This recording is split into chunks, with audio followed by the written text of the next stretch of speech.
good morning everyone. Myself Meenakshi Sarma, and I am basically an English trainer. I'm an English teacher. So I started my career as a German trainer, spoken English and personality development trainer. I worked with a company called as Gurukul India Limited, and I started my work as a trainer from that company. And then later on I had to shift to Chennai, and in Chennai I worked with two of the schools. One is NSN Memorial and the other one was Velamar.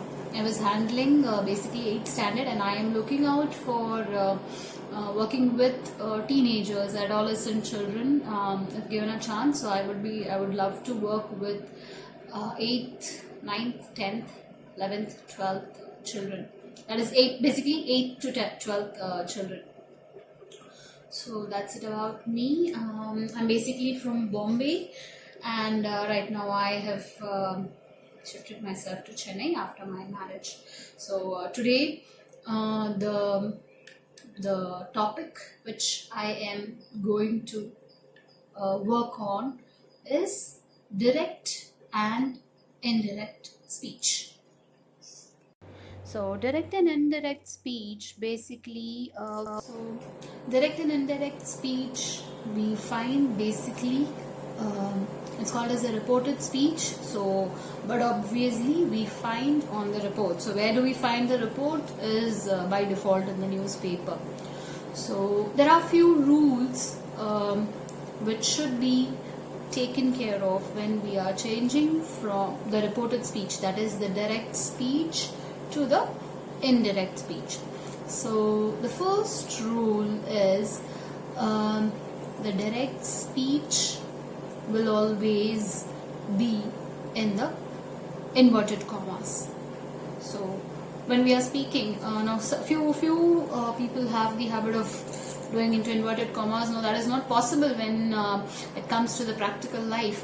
So in the written format, we will use the inverted commas in the direct speech.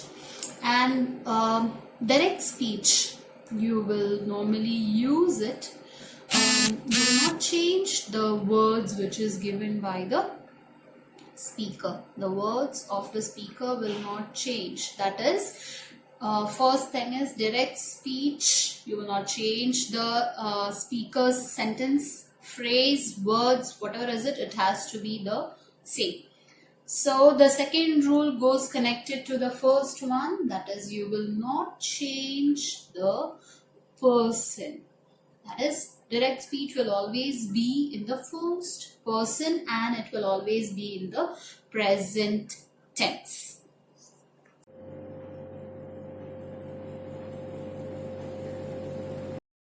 The next thing is indirect speech. So the next thing is the indirect speech, and the rule for the indirect speech will exactly be the opposite. That is, in the indirect speech you will not use the inverted commas. That is the first rule. And the second one is you will not change the meaning of the sentence, but you will not use the same sentence. The sentence's meaning will not be changed, but the sentence will not be either in the first person. For example, the saint said that man proposes and God disposes. So in this sentence we are able to see that the saint said that, comma, into double inverted commas, man proposes and God disposes. And the indirect form of that, the saint said that man proposes and God disposes. That is in the direct form. Saint said, comma, into double inverted commas, man proposes and God disposes. The saint said that man proposes and God disposes. Yes, of course, though it is a proverb, so here we could not stick to that rule that I and he, I was changed into he and those things, because it was a proverb. We could only remove the inverted commas, and we, instead of that inverted comma, we said that the saint said that comma into double inverted commas, and the indirect speech, it became that the saint said that. This was the difference. So if I take another example, let's say he said me, will you have coffee or tea? Tea. So question mark, double inverted commas, close. So the sentence is, he said me, or he said to me, comma into double inverted comma, will you have tea or coffee? Question mark and inverted commas, close. So this would change. This goes to our next rule, that is the indirect form of this would be, he asked me if or whether. He asked me if I will have tea or coffee, or he asked me whether I will have tea or coffee. So the next rule for this, for the direct and indirect speech, is these words would be used in indirect speech and these words would be used in direct speech. So whatever is the case, in the direct speech you will say set. Ram said, I am going to the temple. And inverted commas close. So when this sentence is being changed into the indirect speech, Ram said, comma into double inverted commas, I am going to the temple.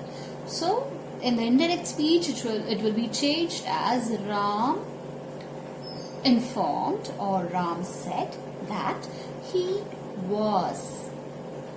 He was. So the I got changed into he, am got changed into was, going to the temple, and no use of the inverted commas. So there is only one exception to this rule, that is when it is in the past continuous tense. The tense alone will not change. For example, so look at this example. The example goes as, he said to me, I was waiting for him for an hour. Whereas in the indirect speech it goes as, he told me that he had been waiting for an hour. So over here we are able to see that the tense has been changed without the meaning getting changed. Right? So the next rule to the direct and indirect speech goes as, the words like this would get changed into that, these would get changed into those, and today would get changed into this day, and tomorrow would get changed into the next day, the yesterday would get changed into the previous day.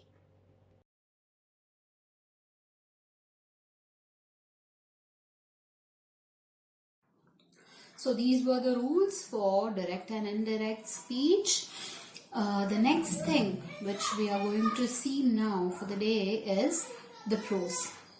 So the prose which I have taken out for the day is how I taught my grandmother to read, by Sudha Murthy. I took this prose because I came across like almost every standard has, every class has this particular story in their syllabus. Right from 6th standard to at least 10th standard, I have seen that the English book definitely has this story. So I just thought that it will be great because everybody knows about this story. I can take this story for the demo class today. So So this prose basically deals with two characters, the grandmother and Sudhamurti as a young girl who taught her grandmother how to read the novel. So Sudhamurti, as a child, was very close to her grandmother, and it seems her grandmother lost her mother. The grandmother's mother passed away when she was very young, and the grandmother's father could not take care of her properly as a mother. That is a complaint which most of the children will have. The mother cannot take the place of anybody.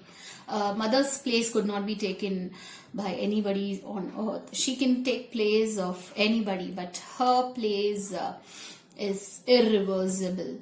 So she has that complaint, and we are able to see that she's the grandmother doesn't goes to the school in her young days, and she has a desire to go to the school, and she comes across a weekly magazine. The name of that magazine is Kashi Yatre.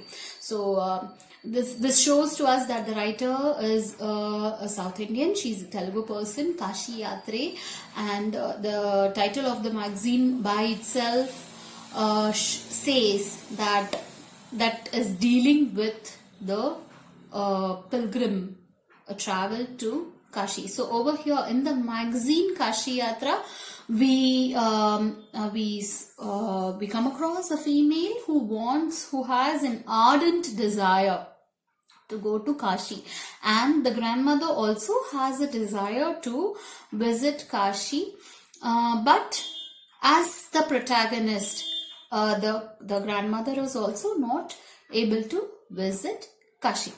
So that is one thing. And the second thing which we are able to see over here is that grandmother loves to read, and she's not able to read because by default she has never visited a school in her lifetime, and she makes sure that her children and her grandchildren are going to the school, and she makes sure that everyone is educated in the house, and she makes her grandchild, especially Sudha, to read this magazine. The magazine, it seems, it reaches the village every Wednesday in the evening. That being the remotest village, they are able to get only a day later. So that is, if the magazine reaches otherwise to them on Tuesday, they will reach, these people get it on the next day, that is on the Wednesday.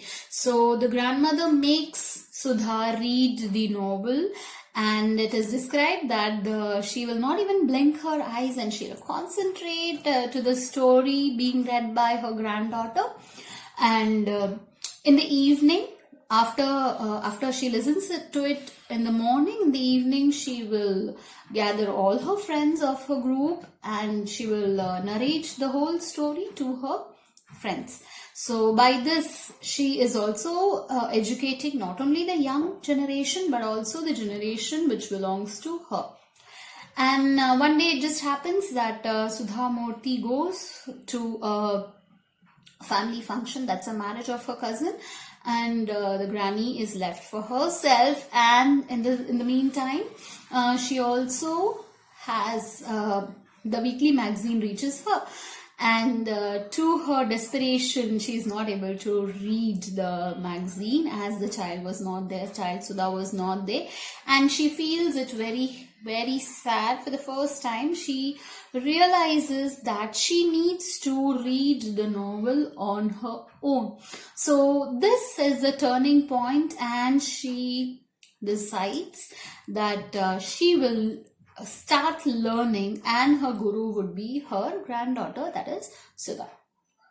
So from that day, Sudha starts teaching her grandmother how to read, how to write basically, and then to read. She starts taking the lessons of her grandmother, and slowly and steadily the grandmother starts reading the novel, and by the end of her narration, she says that grandmother had collected all the magazines, all the entire series of the magazine as collected by her grandmother, and she binds it and she keeps it for herself, and she is she reads it to her grandchild, and she shows that she is able to read the lesson on her own.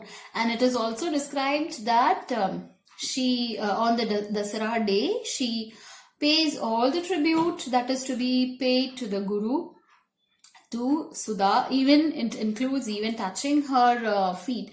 So when it's said that when she restricts her grandmother from paying her tributes, her grandmother says that there is no age for a teacher.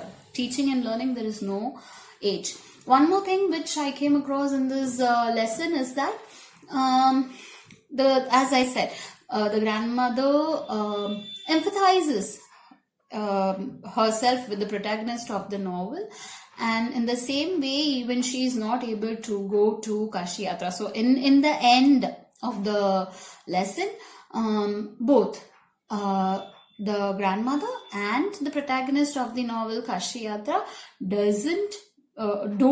they are not able to visit Kashi. So in the novel, it is like the protagonist collects the money for Kashi Yatra and she is not able to go. The same happens with the similar thing happens with the grandmother. She has an ardent desire, but she doesn't go. She goes to Lord Vishweshwara, and she in the other side, she learns to read and write. So this was about the novel Kashi Yatra. And the next thing which we will be watching right now, we'll be coming across right now, would be the prose written by P.B. Shelley, that is Ozymandias.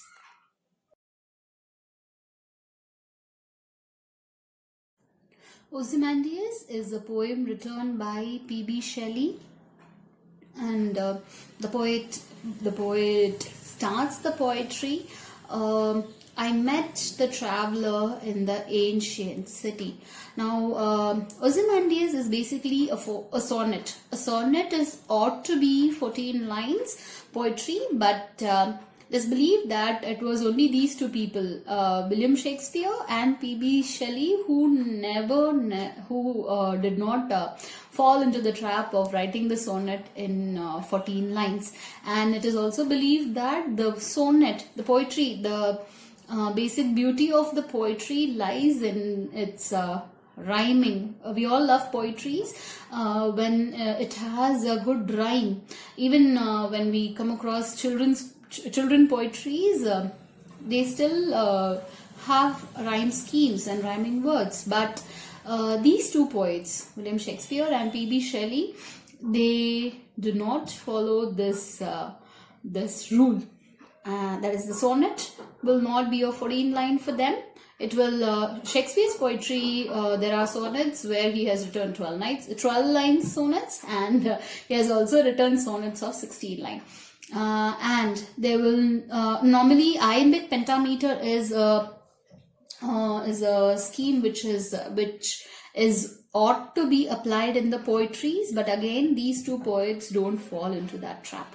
So Ozymandias basically is a poetry of a traveler who visits Egypt. Now, how do we understand that this is Egypt? There are long descriptions which is given by the poet, where I saw the statue which was hidden deep inside the sand, and the descriptions are given where the usage of mummy. The descriptions are given as where the usages of mummy is there. So this gives us a clue that maybe this is the place, this is Egypt, because they have the tradition of saving the dead ones, and they call it as a mummy, and they believe in life after death. Most of the countries, except Indians, especially Hindus, they believe in life after death. Basically, Ozymandias is shown as a king who wanted to be immortal, and there are no. So Ozymandias was a king who wanted to be immortal, and he seeks the source of making a statue through which he can be immortal.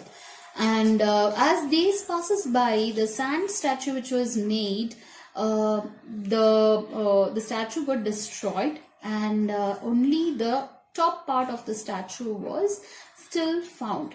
And there are four lines are given in the poetry which shows about the king. He was a mighty king. My name is Ozymandias, King of Kings. Look on my work, yea, mighty and despair. No thing beside remains round the decades of that colossal wreck, boundless and bare, the lone and level sand. The lone and level sand away. So these lines shows about the poet, that he considered himself as the very mighty king, and he wanted to be immortal. And the way he chose for being immortal is he called out a sculptor and made the statue, made his own statue, asked him to make his own statue. And as time went, as time passed away, the statue got, because of wars and because of the other natural calamities, the statue got broke. But the impact of the king remains still in the heart of the people. That is shown by the lines where the sand, the legs of the statue is inside the sand. So this shows to us that the impact of the king is still found in the heart of the people. So this was my demo class. I hope I have done justice to the chance that was given to me. I pray the Almighty that let this dark cloud pass away and let things get to normal as fast as possible. Thanks for giving me this chance. I hope that you'll definitely give me a call for working with you. I'm waiting for your reply. Once again, thank you so much. This is Meenakshi. Thanks for listening. Bye.